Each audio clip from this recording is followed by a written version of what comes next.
So baklas evaporator, ano yung tawag dito, mapapansin nyo yung mga idol yung drain yun sa baba, yung drain na yun may bakas ng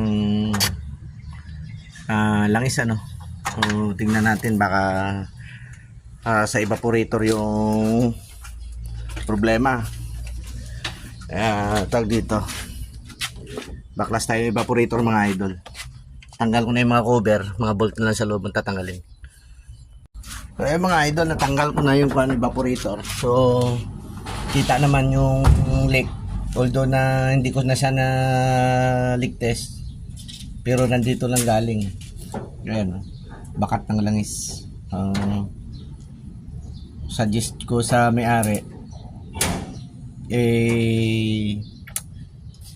palit na lang evaporator. Dalawang kotse ito mga idol yan pa yung isa, yung Altis. Yung Altis naman condenser.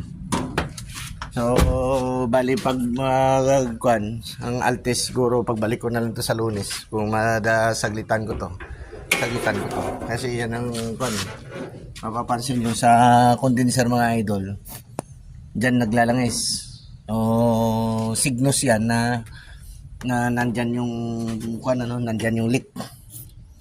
So sa condenser kasi madali lang to. So hanapan ko na lang to ng hanapan ko lang ng tawag dito ng flare nut para tawag dito ma-leak test ko siya.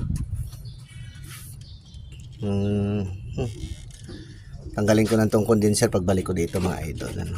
So madali lang yung tanggalin to.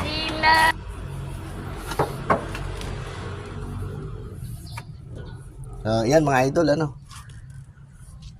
So kami ay mag-pack up na. Iwan ko na yung mga gamit kasi maghahanap pa kami ng evaporator ng anak ko. Hanapan namin ng evaporator yan. Hingi na lang ako ng pera kay customer kasi palit na lang kami bago.